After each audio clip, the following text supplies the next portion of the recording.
আছে।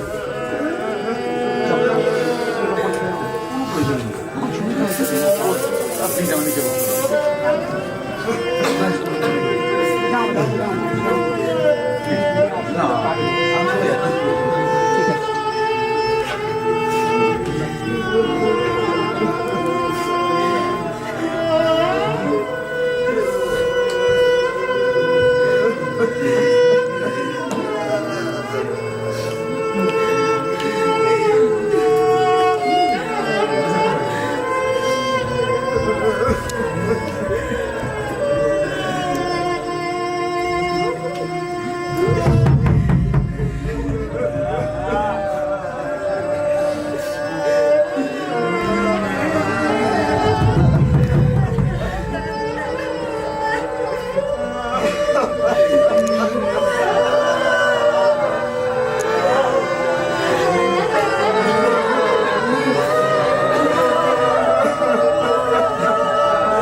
किसानों के घर में भूखे हैं सारे, किसानों के घर में भूखे हैं सारे। चल गए बाजार लुट गए बाजार, चल गए बाजार लुट गए बाजार। किसानों के घर में भूखे हैं सारे, किसानों के घर में भूखे हैं सारे। औरत पूछे पुरुष जाति से, औरत पूछे पुरुष जाति से, क्यों लुटती आई है इज्जत हमारी, क्यों लुटती आई है इज्जत हमारी। सब शुक्र है तुम सुन ले, सब शुक्र है तुम सुन ले, सब शुक्र है तुम सुन ले। सदियों से नहीं मिली आजादी, स्वर्गवासी हम उदासी, सुनो हमारी बाती। स्वर्गवासी हम उदासी, सुनो हमारी बाती। स्वर्गवासी हम उदासी, सुनो हमारी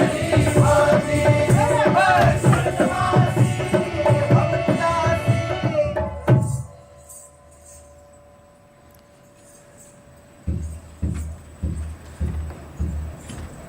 स्वर्गवासी हम उदासी। स्वाधीन भारत के ललितपुर थाना बार अंतर्गत ग्राम गलियान में रहने वाले उम्र 45 जाति से किसान दयाराम हाजिर हो।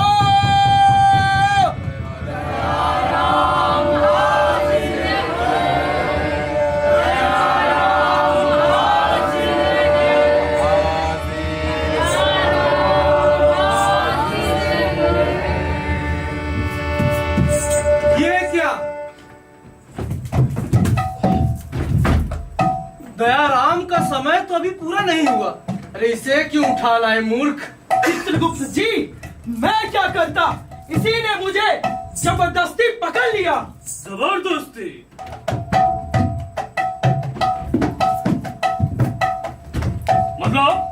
मतलब जब मैं इसके खेत के बगल से गुजर रहा था तो देखा ये सब पटक पटक कर रो रहा था। मैं इसके पास गया और रुक गया और इसके रोने की वजह पूछने लगा।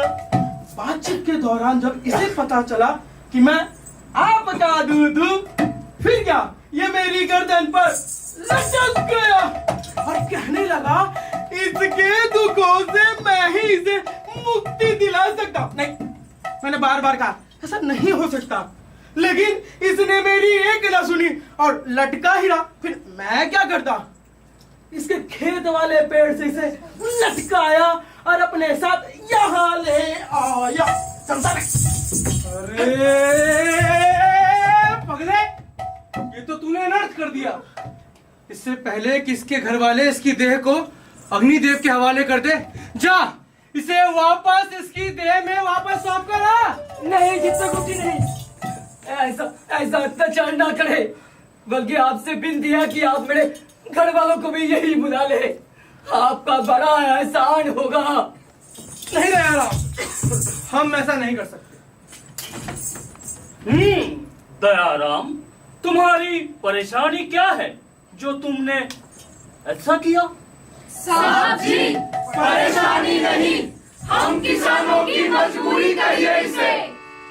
फूल कंकर मिट्टी हूँ, बारिश आंधी धक्कर,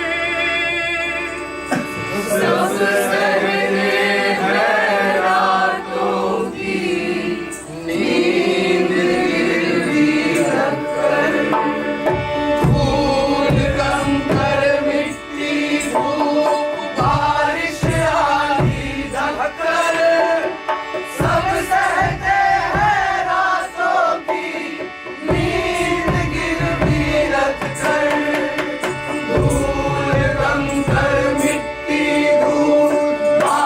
आंधी धक्कर सब सहते हैं रातों की नींद गिर भी रखकर धूल कंकर मिट्टी धूप बारिश आंधी धक्कर सब सहते हैं रातों की नींद गिर भी रखकर।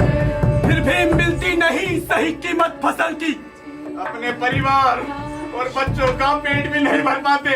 तभी तो हम फांसी के फंदों पे लटक कर झूल जाते हैं।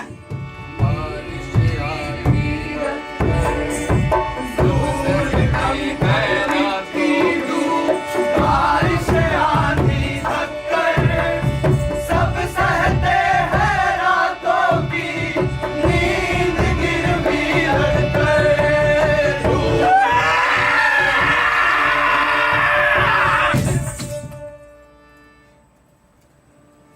धूल कंकर मिट्टी बारिश आंधी धक्कर सब सहते हैं रातों की नींद गिर भी रखकर। नेता साहूकार सब अपने घर में मौज में चैन की नींद खूब सोते हैं। साहब इनके पेट भरे होते हैं। हाँ, इनके पेट भरे होते हैं। और हम गरीब जिंदगी भर इनके गम धोते घिसटते रहते हैं। फिर आप ही बताइए, रोटी के सपने में खोए भूख से मरते, हम जीना ही क्यों चाहे? हम जीना ही क्यों चाहे? कंकर मिट्टी धूप बारिश आंधी धक्कर सब सहते हैं रातों की नींद गिर भी रखकर। खामोश! हमारे हाथ नियम से बंधे हैं। दयाराम, हम तुम्हें यहां नहीं रख सकते।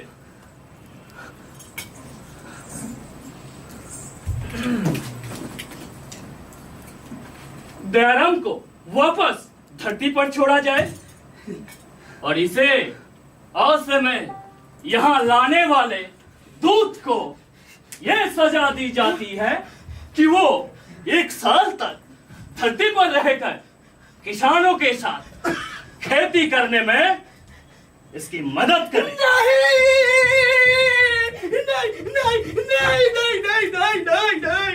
अब अगले जीव को पेश किया जाए।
विकास खंड बगोली के ग्राम पंचायत हरापट्टी के टोला संजोली में बसने वाले उन 40 जाति से चमार शेख अलाउद्दीन अपनी माँ, पत्नी और बच्चे के साथ हाजिर हो। शेख अलाउद्दीन हाजिर हो। शेख अलाउद्दीन हाजिर हो। शेख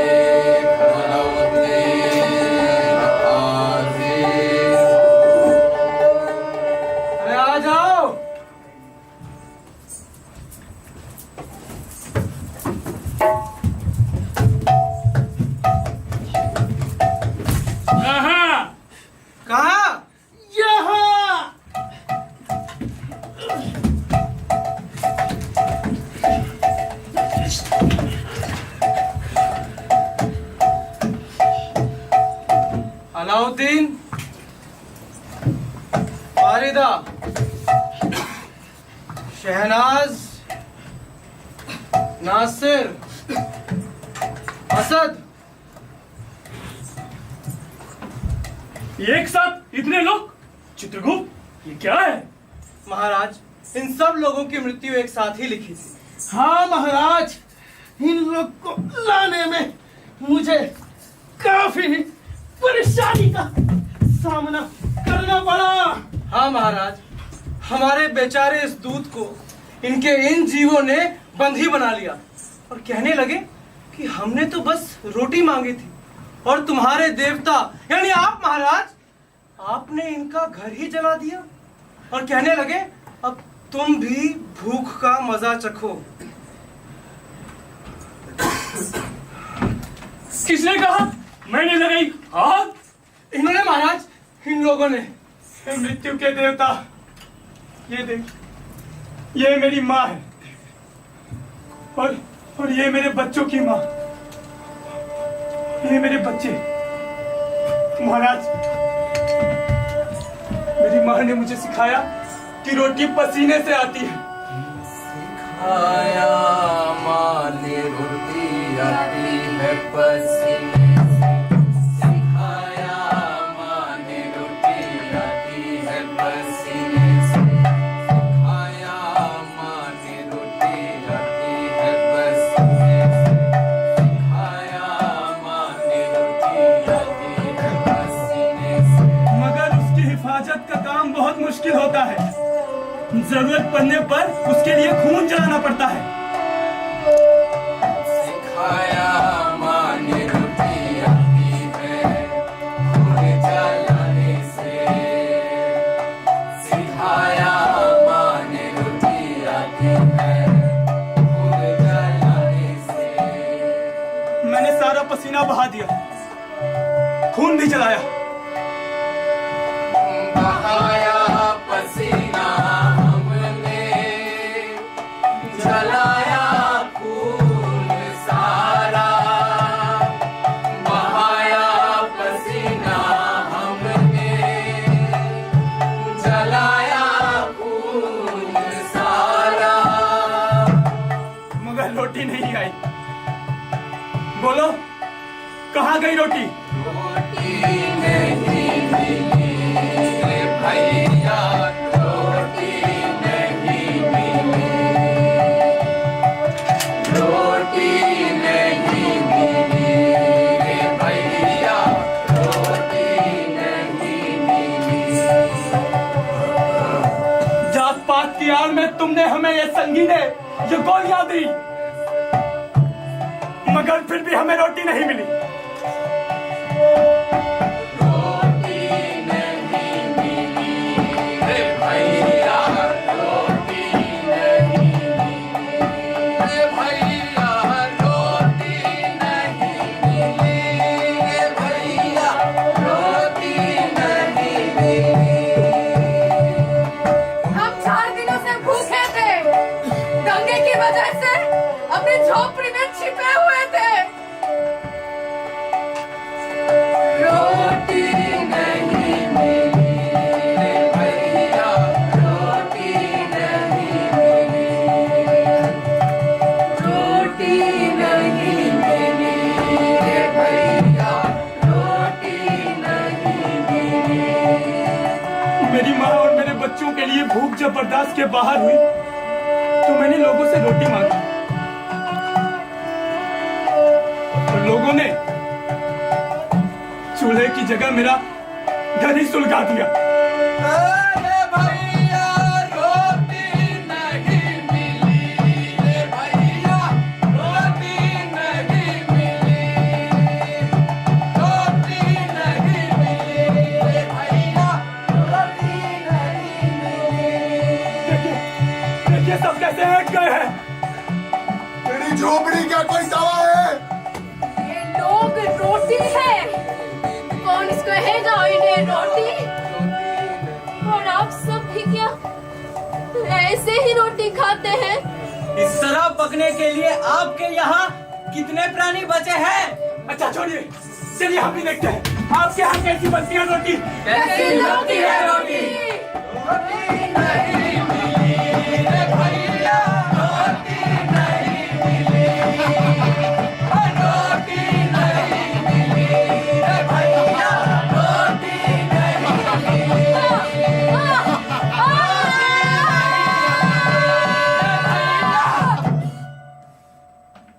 त्रिलोकनाथ ने धरती ऐसी तो ना बनाई थी, अब हमें स्वयं शर्मिंदगी हो रही है ये सब देखकर। चित्रगुप्त जी कृपया नोट करें, उन सब दुष्टों के यहाँ आने पर सीधे गरम कढ़ाई में ही डाला जाए। जी महाराज। इन सबको ले जाकर इंद्रलोक के सरोवर में स्नान करवाओ, इनकी आत्मा पर पड़ी कलिक दूर हो जाएगी और आत्मा जगमग हो जाएगी।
से लड़ने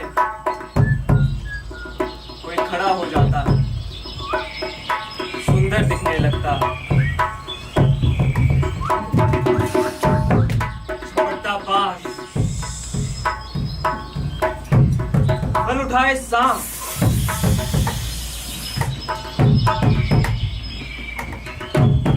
वो पैरों पर खड़ी कांटों से नन्ही पत्तियां खाती बकरी, दहे पांव झाड़ियों में चलता चीता,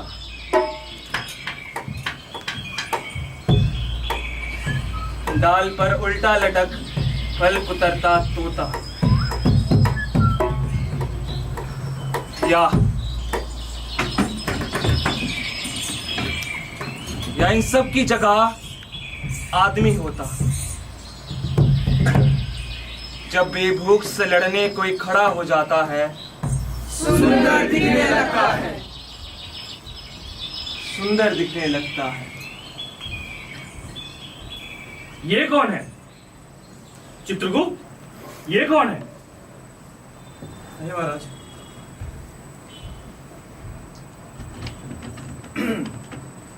हे जीव, आपका नाम क्या है? और आप यहाँ बीच में कहां से टपक गए? मेरा नाम सर्वेश्वर दयाल सक्सेना है चित्रगुप्त जी। ওরে বাবা, সর্বস্ব দয়াল ছকছে না। मैं कवि हूँ।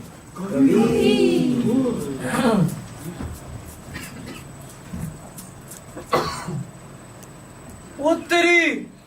अरे कवि महोदय, आपको 3 दिन पहले यहाँ लाया गया था। अब कहाँ गायब हो गए थे? चारों तरफ आपकी तलाश हो रही थी। क्या है? चित्रगुप्त जी, ये क्या चल रहा है यहाँ? ये मित्रलोक वाली अनुशासनहीनता यहाँ कैसे हो गई? महाराज, ये सब लॉकडाउन का असर है। क्या बकवास है ये?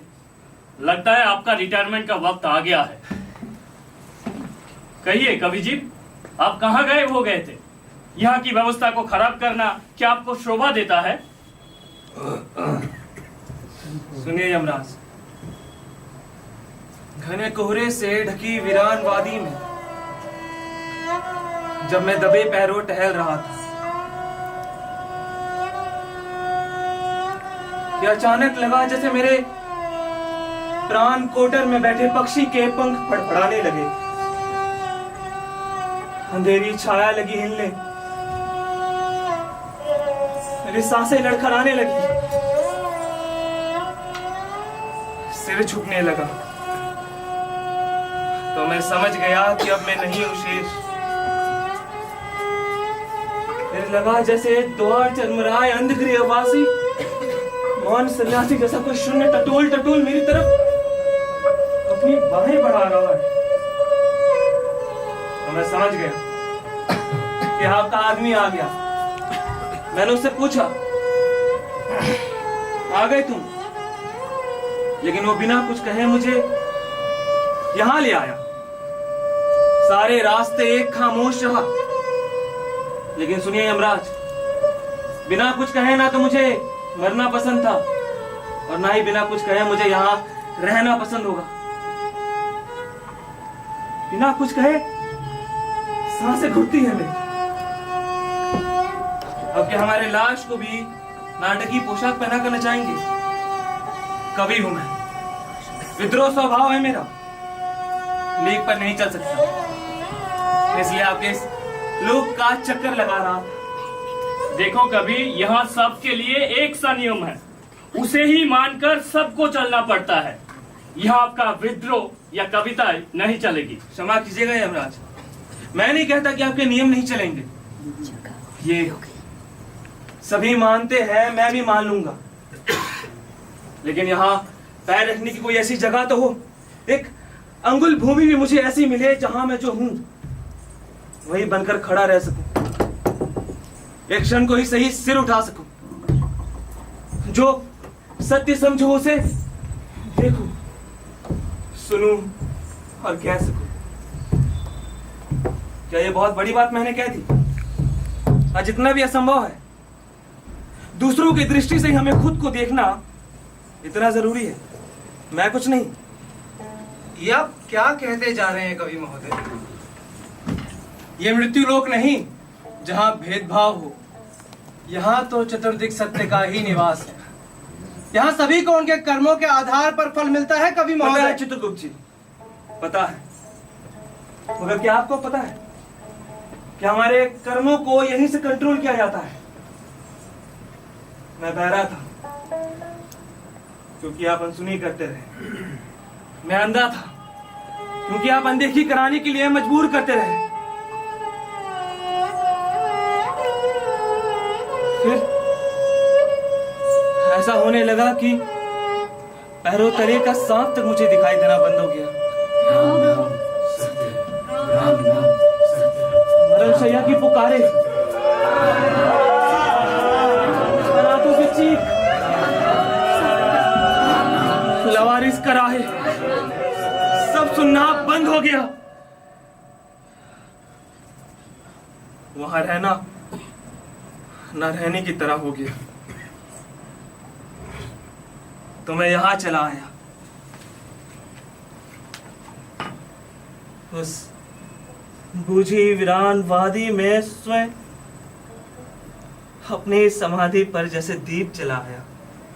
चित्रगुप्त जी के खाते में आपकी ये सारी बातें दर्ज है, लेकिन यहाँ आने के बाद अब कहाँ गायब रहे हैं ये दर्ज नहीं है। कृपया उस पर रोशनी डालिए। आपके थके हारे दूध का हाथ छुड़ाकर मैं यहां से दूसरी तरफ निकल गया और सोचा कुछ लिखूं, लेकिन जब जब मैंने ये कलम उठाई, कोरे कागज पर एक लंबी चोंच वाली चिड़िया आकर बैठ जाती, मगर वो चिड़िया ना तो चोंच खोलती ना फुदकती बोलती, बस हिलती जाती। उसने ना तो अपना नाम बताया ना कुछ काम करती। फिर भी सुबह को शाम बना दे रही। यूं ही बस यूं ही मन उगता जाता, दिन डूबता जाता, और उगते उगते मैं यहाँ आ पहुंचा। धन्य है कवि, कवि को सरोवर का किनारे अब दे दिया जाए, जहाँ ये अपनी कविताएं करते रहेंगे और वहाँ रह रही दूसरी आत्माओं को भी सुनाते रहेंगे। क्यों, ठीक है ना कवि? अब तो कोई पीड़ा नहीं।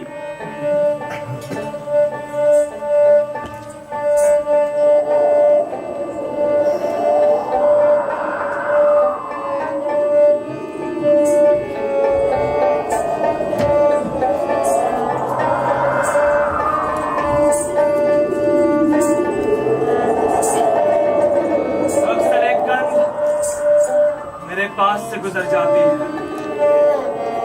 अक्सर एक नदी मेरे सामने भर जाती है, अक्सर एक नाव तट से टकराती है, अक्सर एक लेक दूर पार से बुलाती है। मैं जहां होता हूं वहां से चल पड़ता हूं। अक्सर एक प्रतिमा धूल में बन जाती है,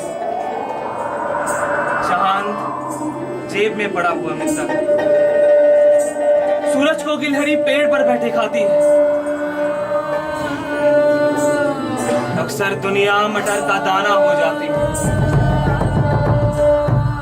अक्सर हथेली पर पूरी बस जाती है। मैं जहां होता हूं वहां से चल पड़ता हूं।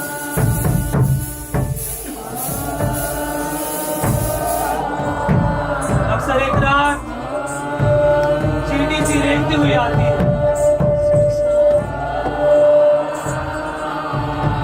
अक्सर एक हंसी हल्का झूठा सा लगता है, अक्सर एक दृष्टि कंटोल सा लगाती है, अक्सर एक बात पर्वत सी खड़ी होती है,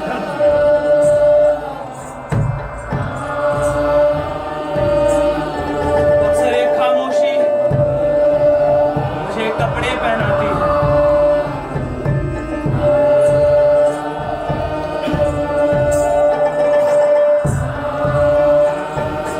मैं जहां होता हूं वहां से चल पड़ता हूं।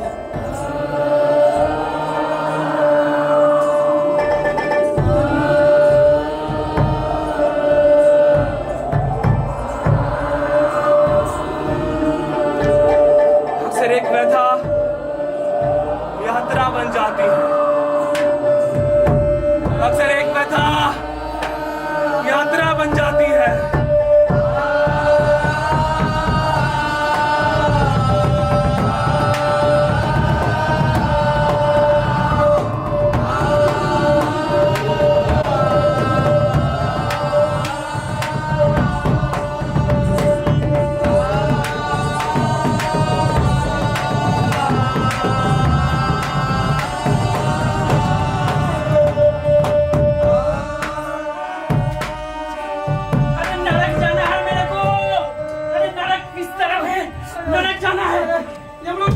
अरे हम लोग नहीं, मेरे को नरक जाना है।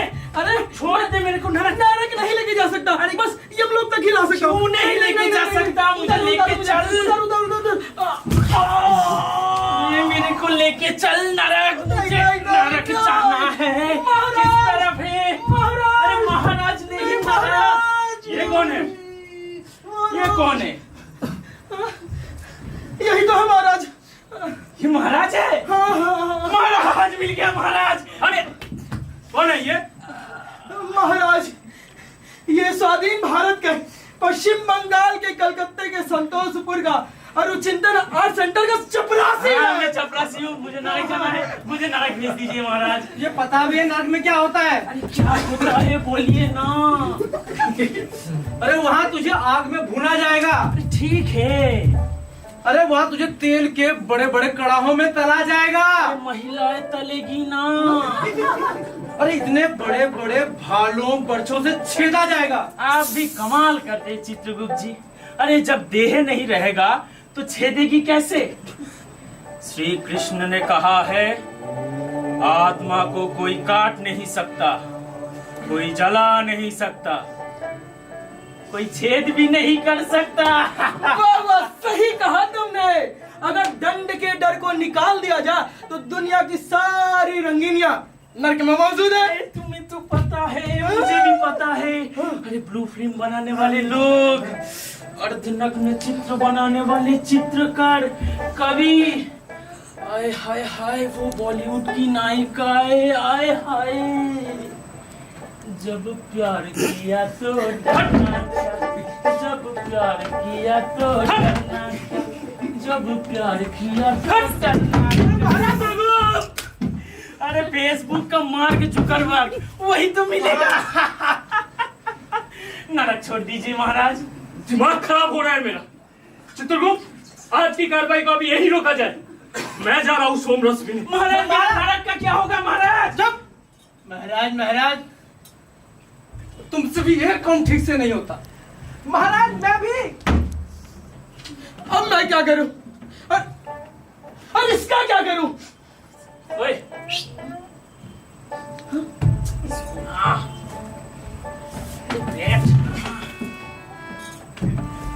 सोमरस क्या है? मुझे क्या पता? अरे बोलना, क्या है सोमरस? हाँ पता है मुझे। क्या है? तुम लोग की भाषा में ये है। हाय हाय, सोमरस पिएंगे भाई। मेरे को लेके चल। नहीं नहीं नहीं सोमरस पीना है। भाई सुन, नहीं नहीं प्लीज भाई। नहीं नहीं नहीं नहीं नहीं नहीं। हम लोग में तेरा कोई गर्लफ्रेंड वर्लफ्रेंड है? हाँ वो नहीं नहीं नहीं नहीं नहीं नहीं नहीं नहीं नहीं। भाई सुन, मैं तेरे को यहाँ तक लेके आया। हाँ, अब तू मेरे को लेके चल। नहीं नहीं महाराज है। महाराज नहीं बनना। अरे महाराज, महाराज,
शरीर में बची बाकी चीजों को।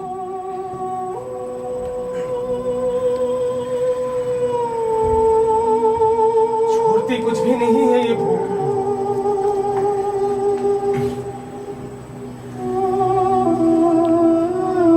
रिश्तों को खाती है। माँ का हो, बहन या बच्चे, बच्चे तो उसे बेहद पसंद है, जिन्हें वो सबसे पहले बड़ी तेजी से खाती।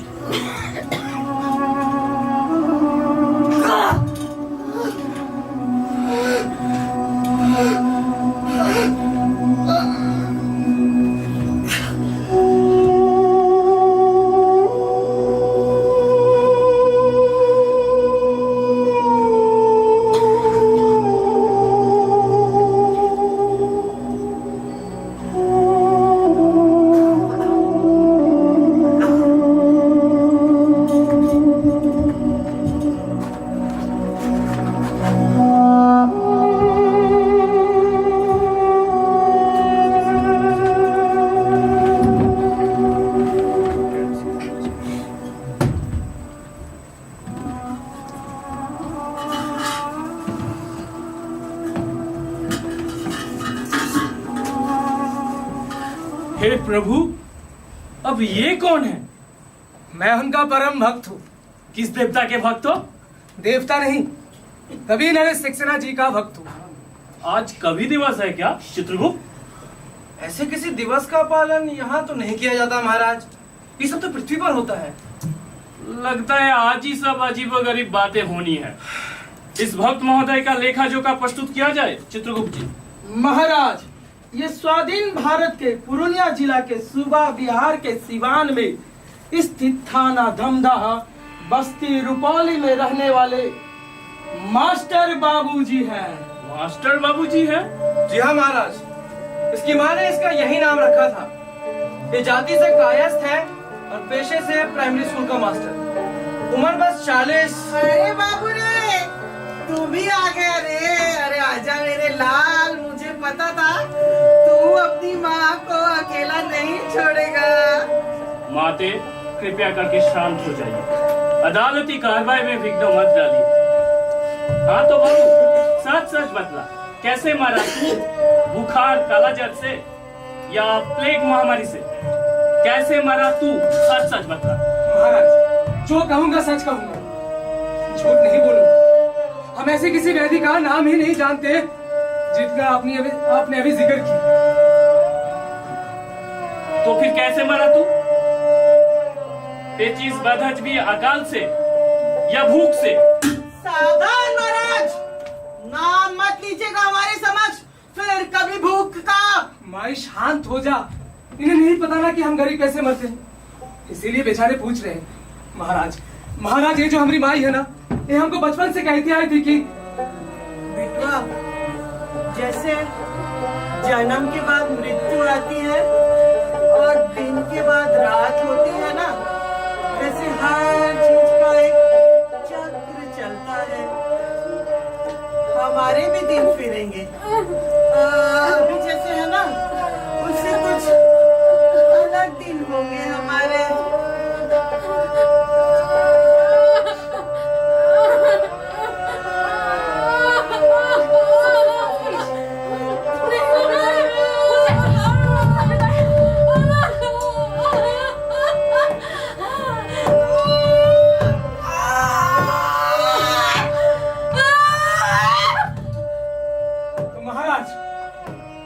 बदलते दिनों के एहसास में हमें कहीं भी पीड़ा का एहसास नहीं हुआ। सुख नाम की चिड़िया आंगन में आती, अपना दुख का समझ पाती। ओ, तो सुख के इंतजार में मरे तुम, यह भी कोई मरने का कारण हुआ? यमराज, अब बस कर। जो मुंह में आ रहा बके जा रहा, ले तेरी माँ ने तेरे कान नहीं खींचे कभी, तभी तो इतना बक बक बक बक किए जा रहा है। ए माई, शांत हो जा, शांत हो जा। आजा, आज इनको तो सारी दुनिया का हिसाब किताब करना होता है ना माई। शांत हो जा। महाराज, मेरी माई को माफी दे। दरअसल सब कुछ के साथ समझौता करते करते माई को डांटने की आदत हो चुकी। और वैसे भी हम गरीबों का मरने का कारण तो फिर बड़ी किताब वाले आपको बताएंगे। आप इन्हीं से पूछ लीजिए। क्यों मुनीम जी, आपके बड़ी खाते में हमारा हिसाब नहीं है क्या? या फिर यहाँ भी हमें गरीब समझकर कोने में बिठा दिया जाता है वोट के? चुनाव आने तक और फिर चुनाव खत्म होने तक हमारी किस्मत भी खत्म हो। हमारे यहाँ ऐसा कभी नहीं हुआ बाबूराम। धर्मराज लाखों वर्षों से असंख्य प्राणियों को उनके कर्मों के आधार पर स्वर्ग या नर्क अलॉट करते आ रहे हैं। महामहिम नरकेश्वर महाराज, इस जीव के प्राण तो सरलता पूर्वक बड़े ही आराम से निकले हैं। आराम से सरलता पूर्वक आराम से सरलता पूर्वक आराम से। ऐसा कभी नहीं हुआ। यहाँ कोई इस तरह ठास लगाते हुए हमारा उपहास करे।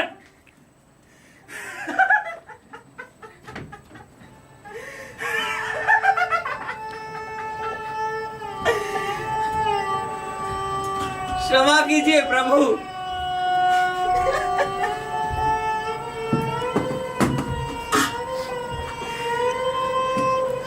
हम गरीबों का तो रोज ही उपवास उड़ाया जाता है।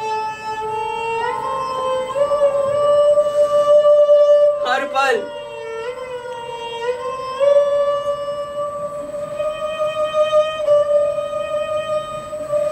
अभी हम थोड़ा सा हंस लिए तो आप परेशान हो लिए।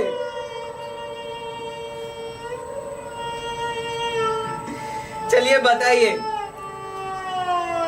हमारे कर्मों का क्या फल है?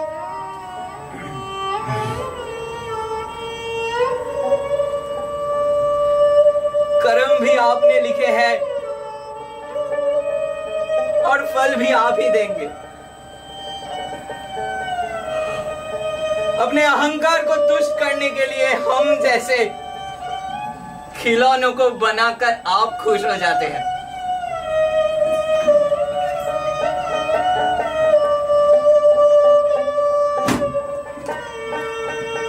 और हम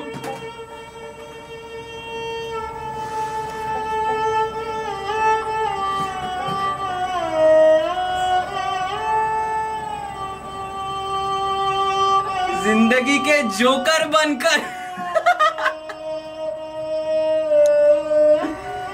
जिंदगी के जोकर बनकर बिना घर बार के बस डोलते रहते हैं, कभी इधर से उधर तो कभी उधर से इधर, कभी इधर से उधर तो कभी उधर से इधर। तो महाराज कहिए, अब हमें गर्म कढ़ाई में डाला जाएगा या फिर कांटों से जिस्म को छलनी किया जाए? सब सदा स्वीकार है, हम तो आदि है इस सब के। ये क्या सभ्यता है चित्रगुप्त? क्षमा कीजिएगा प्रभु, असभ्य नहीं है हम। जमाना जैसा बनाएगा वैसा ही बनूंगा, क्या करूं? आपने मेरे होंठ सिले, मुझे बेबस किया कि मैं अपने अंतःकरण की आवाज को गिरवी रख दूं मालिकों के पास। तभी क्या करूं? आत्मा नहीं मरी है मेरी, और आप उसकी आवाज आप तक पहुंच रही। क्षमा कर दीजिए मुझे एक बार पुनः प्रभु, ये मैं नहीं, मेरी आत्मा बोल रही है। और इस आवाज से भी आप ना जागे तो ये आपकी मर्जी, किंतु ये किसी दिन आपको जगाएगी जरूर। और जिस दिन आप इसे सुन पाएंगे, शायद खुद से शर्मिंदा होने के अलावा आपके पास कोई रास्ता नहीं होगा, कोई रास्ता नहीं होगा। पृथ्वीवासी अब इस तरह बात करेंगे हमसे? कोई डर नहीं इनमें। मेरी माँ मुझसे कहा करती थी कि बेटा, दक्षिण की ओर पैर कर कर मत सोना कभी, वो मृत्यु की दिशा होती है। और यमराज को नाराज करना कोई बुद्धिमानी की बात नहीं। तब मैं छोटा था, माँ की समझाइश के बाद मैं दक्षिण की ओर पैर करके कभी नहीं सोया, और इससे मुझे इतना फायदा तो जरूर हुआ कि दक्षिण दिशा पहचानने में मुझे कभी मुश्किल का सामना ही नहीं करना पड़ा। मैं दक्षिण में दूर दूर तक चला, हमेशा माँ की कही हुई बात याद रखी, पर दक्षिण को नाम लेना संभव नहीं था। अगर छोर तक पहुंच पाना संभव होता तो यमराज का घर देख लेता उसी समय। अचानक माँ को हर दिशा में दक्षिण दिशा बेटा, लगता वो लोग मुझे लेने आ गए। बेटा, लगता वो लोग मुझे लेने आ गए। वो लोग मुझे लेने आ गए। बेटा, अब यमराज का घर वो नहीं था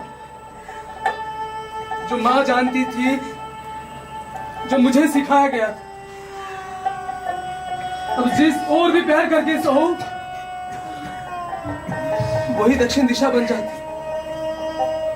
और हर दिशा में यमराज यानी आप आलीशान महल, सभी में आप अपने दहकते हुए आंखों के साथ विराजते। हमारे स्कूल में भी आप विराज गए मालिकों की ओर से।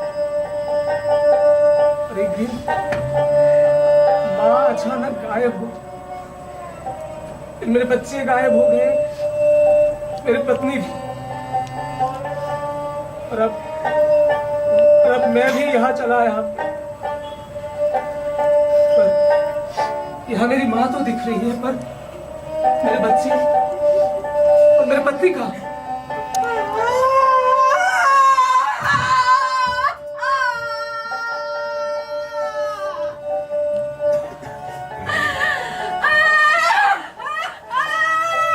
चित्रगुप्त जी, घंटा बजाइए। आज की कार्रवाई को अब यही रोका जाए, अब और नहीं।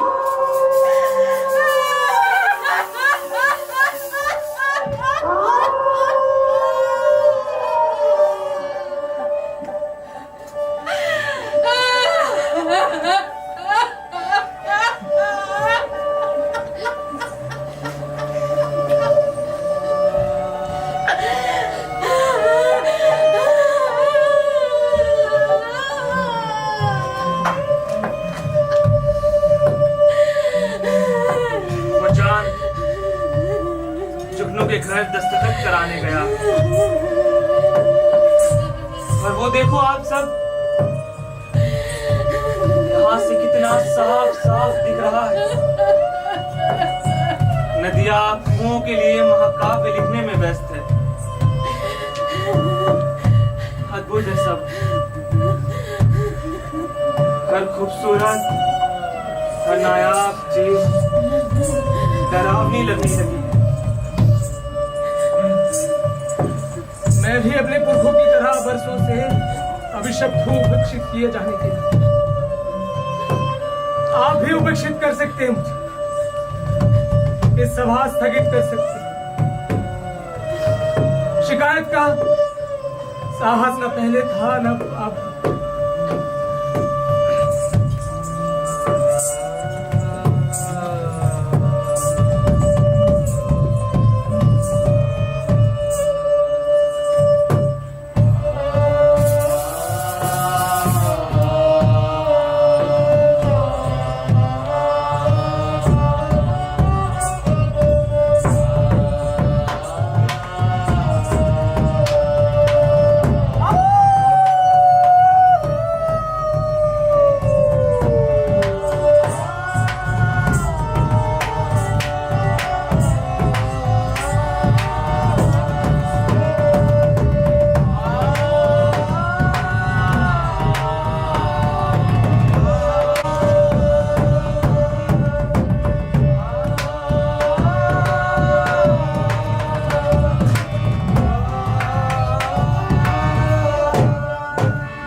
आप सब मिलके ये भले देवता और उसकी मुनीम को कोसे जा रहे हो। अरे भाई, अब तो हमरे भी सर में दर्द हुई का भाई, इतना सारा दुख सुनकर। हाँ, सब मिलकर जैसे गिरे ही जा रहे हैं, गिरे ही जा रहे हैं। अरे तनिक देवता को खुश करे के खातिर नरेश सक्सेना जी के कविता पे कुछ गाना बजाना हुई जाए। अरे आप भी तो सब बुढ़िया गए हो, हुई जाएगा। हाँ, अरे जोर से बोल।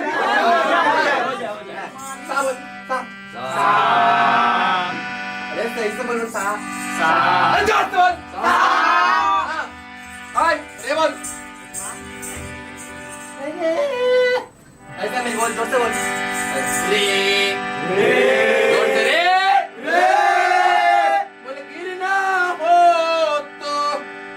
घर में गिरो, बाहर मत गिरो। बोल, गिरना हो तो अरे बोलो।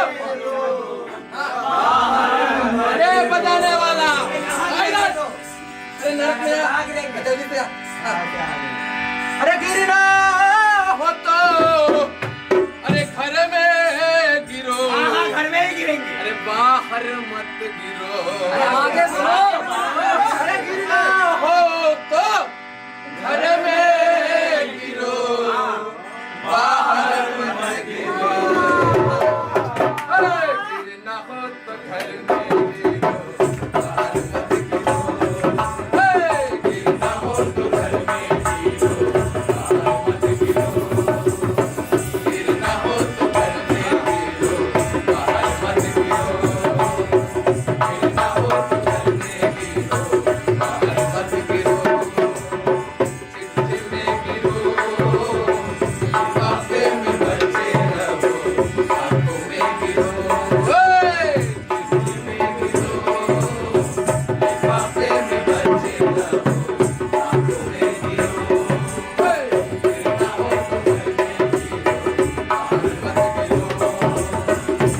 हो तो घर में गिरो, बाहर मत गिरो। गिरना हो तो घर में गिरो, बाहर मत गिरो। चिट्ठी में बचे रहो, आंखों में बचे रहो, शब्दों में गिरो। शब्दों में बचे रहो, हाथों में गिरो। गिरना हो तो घर में गिरो, बाहर मत गिरो। गिरना हो तो घर में गिरो, बाहर मत गिरो। यही सोच कर गिरा थी औसत कर कमै, यही सोच कर गिरा थी औसत कर कमै। 5.5 फीट से ज्यादा क्या गिरूंगा मैं, 5.5 फीट से ज्यादा क्या गिरूंगा मैं। गिरना हो तो घर में गिरो, बाहर मत गिरो। गिरना हो तो घर में गिरो, बाहर मत गिरो। गिरना हो तो घर में गिरो,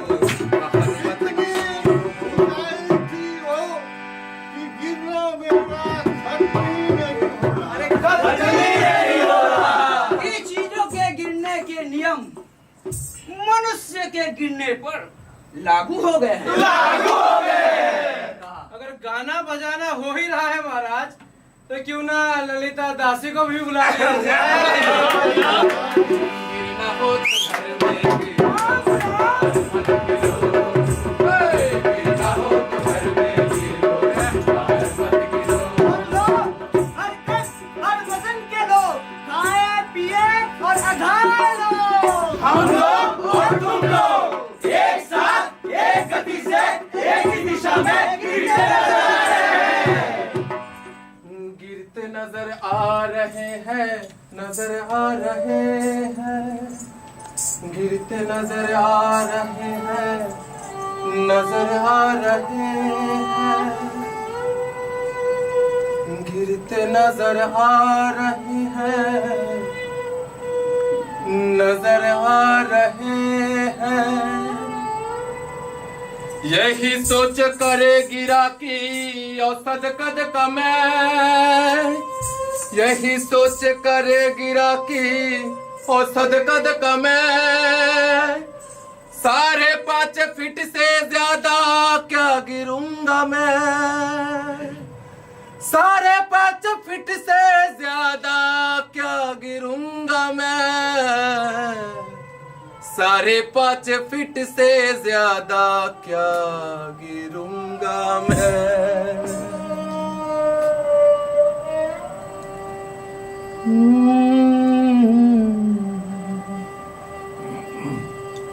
5.5 फीट से ज्यादा क्या गिरूंगा मैं।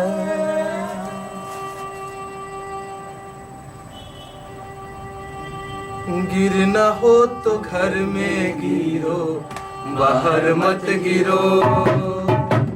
गिरना हो तो घर में गिरो, बाहर मत गिरो।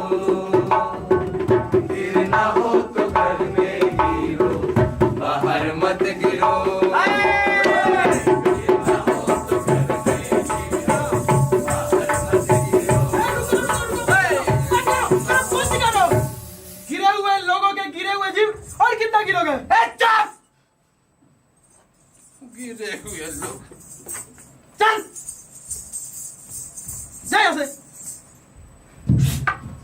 चलिए। क्षमा करें महाराज, मुझे आपकी नौकरी अब नहीं करनी।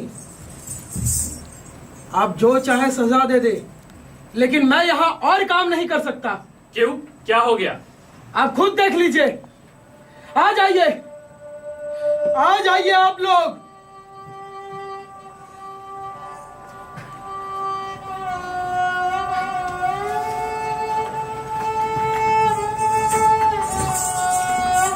ये औरतें कौन है?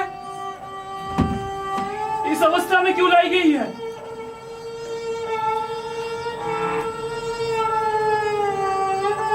महाराज, यत्र नार्यस्तु पूज्यन्ते रमन्ते तत्र देवता वाले भारत के सभी जिलों का अंश है ये। इनका अपराध क्या है चित्रगुप्त?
ठीक है, इंद्रप्रस्थ।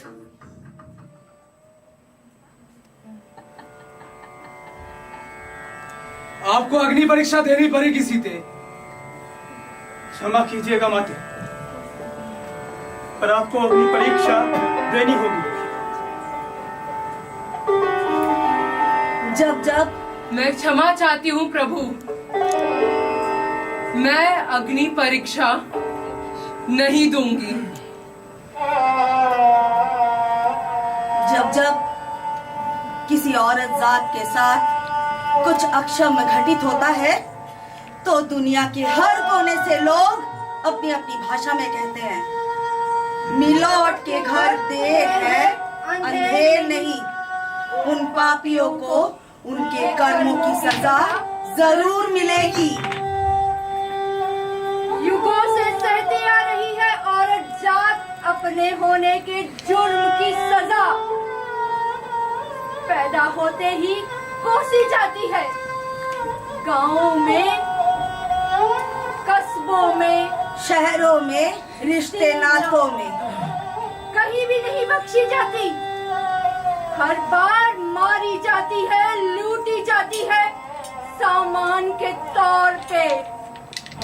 मगर फिर भी इन सब के लिए गुनहगार औरत जाती है, हर बार, हर जगह। हाँ, गुनहगार औरत ही है। मिलोड, मैं कई सबूत पेश कर सकती हूँ।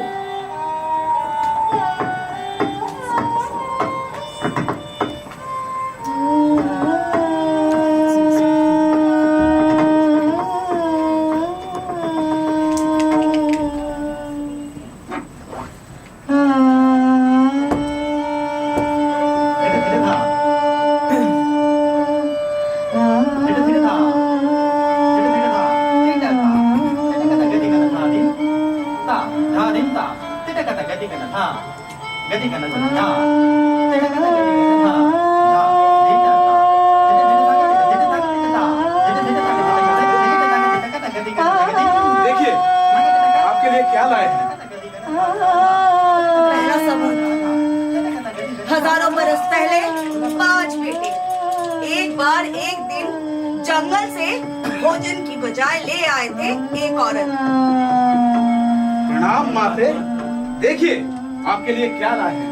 मगर माँ ने बिन देखे कह दिया, बांट कर खा लो। बांट कर खा लो।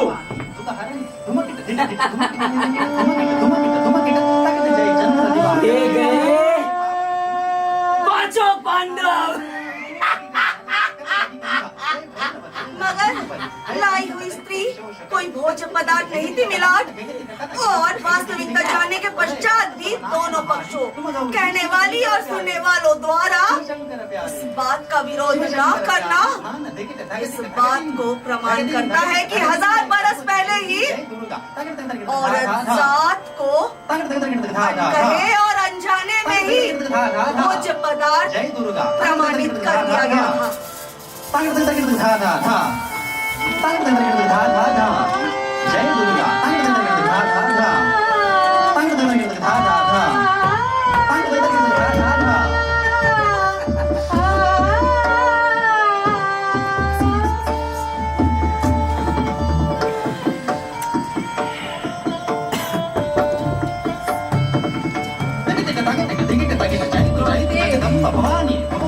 आपने तो मुझे पांचों पांडवों में बांट दिया, लेकिन मैं अपनी प्रेम को कैसे बांटूं?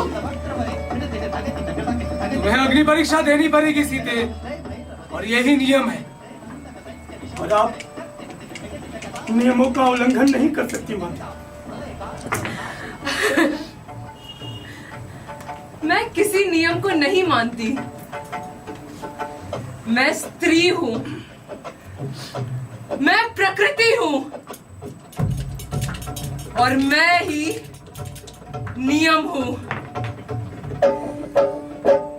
दूसरा सबूत, मर्यादा पुरुषोत्तम के वचनों का मान रखने झूठे लांछन से प्रताड़ित औरत राजी हो गई थी अग्नि परीक्षा को, और समा गई स्वयं धरती में। लिख गई औरतों की किस्मत में फिर आग से गुजरने की नियति। हर बार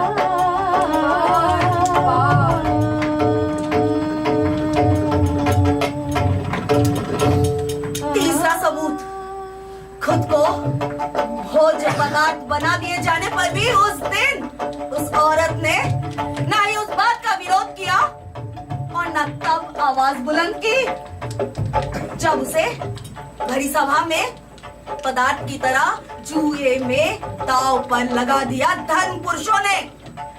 और तब से औरत जात की लाज उछालने का हक मिल गया इन मादरजादों को।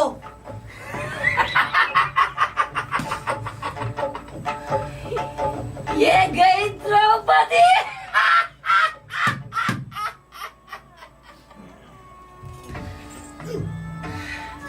हार गए द्रौपदी को।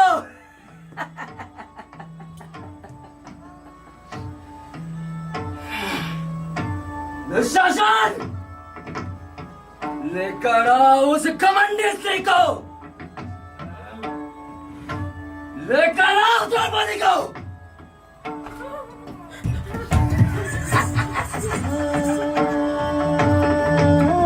मक्खन सज्जन,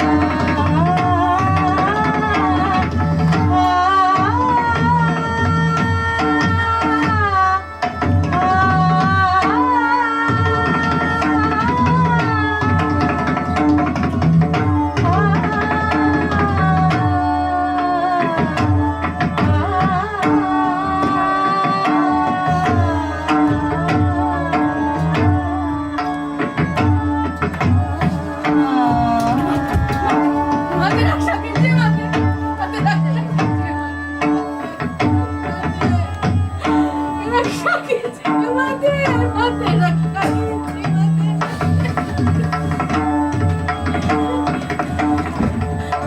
माते माते माते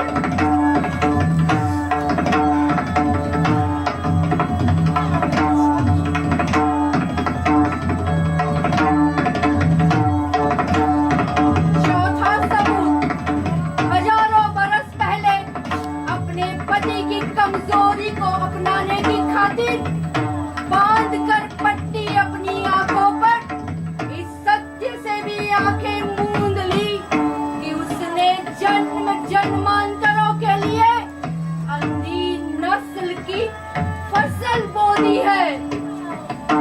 सृष्टि के जन्म से ही अभिशप्त औरत गुनहगार तो है। जो भी सजा मुकर्रर करनी है कर दे इसके लिए। ये सदियों से खामोश थी, भविष्य में भी खामोश रहेगी। जितने भी आरोप प्रत्यारोप लगाने हैं लोगों को, लगा ले इस औरत जात पर।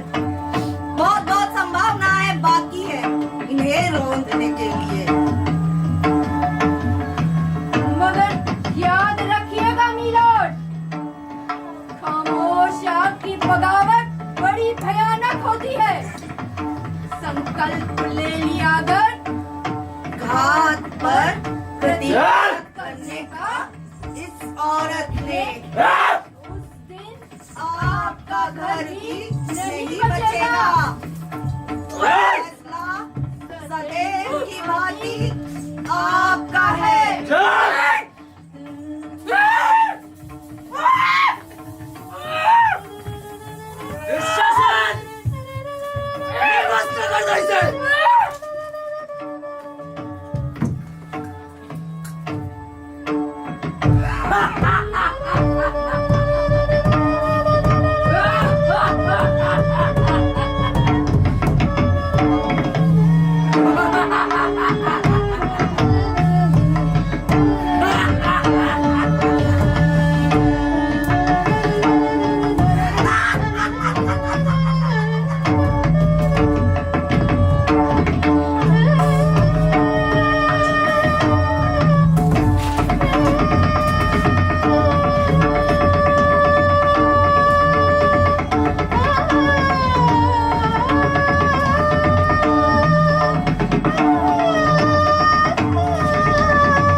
फिर भी न जाने क्यों एक अजीब सी सरसराहट हो रही थी शरीर में। न जाने किसकी आस लगाए बैठे थे वे लोग जिन्हें जला दिया गया, जिन्हें हर पल एहसास कमतरी का जबरदस्ती इल्म करवाया गया। न जाने क्यों फिर भी उनकी आंखों में थी जरा सी आस बाकी।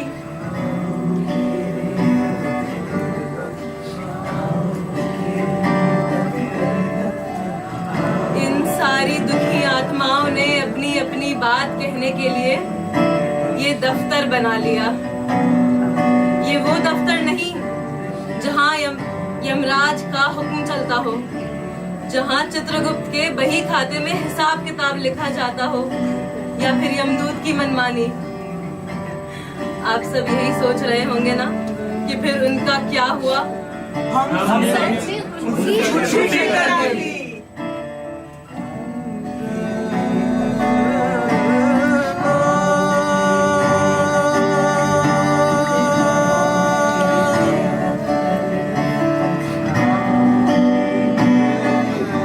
ये वो दफ्तर है जो हमने बनाया है, जहां हम हैं और एक खुला आसमान है।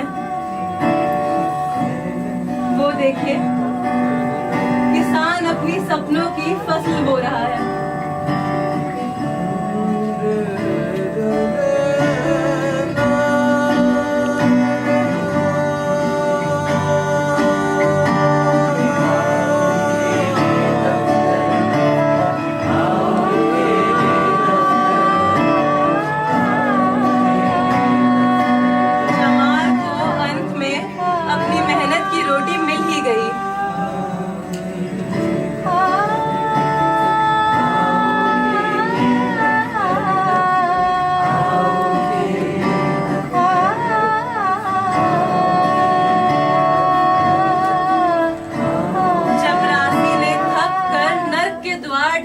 बंद कर दिया।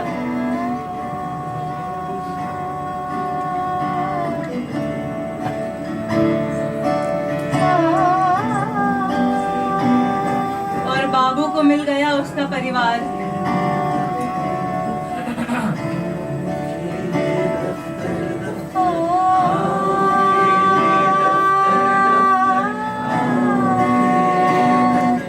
और औरतों को मिला जरा सा सुकून।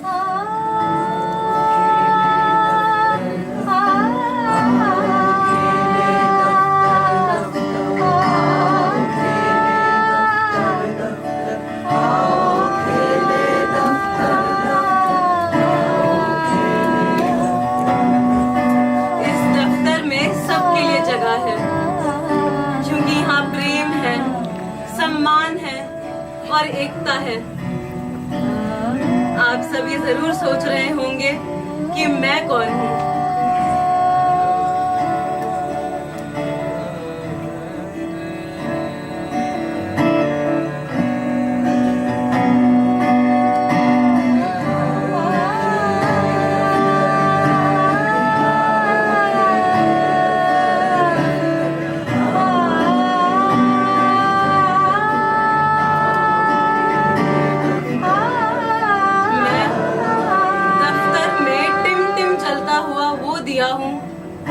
जो बुझ कर भी नहीं बुझा। मैं उम्मीद की किरण हूँ, मैं एक ख्वाब हूँ या ख्वाबों में देखा गया ख्वाब हूँ। मैं हूँ तो हवा है, मैं हूँ तो फिजा है, मैं नहीं तो कुछ भी नहीं। लिख रहे हैं सब अपनी अपनी उम्मीदों की चिट्ठी इस दफ्तर में, और ये दफ्तर हमेशा आबाद रहेगा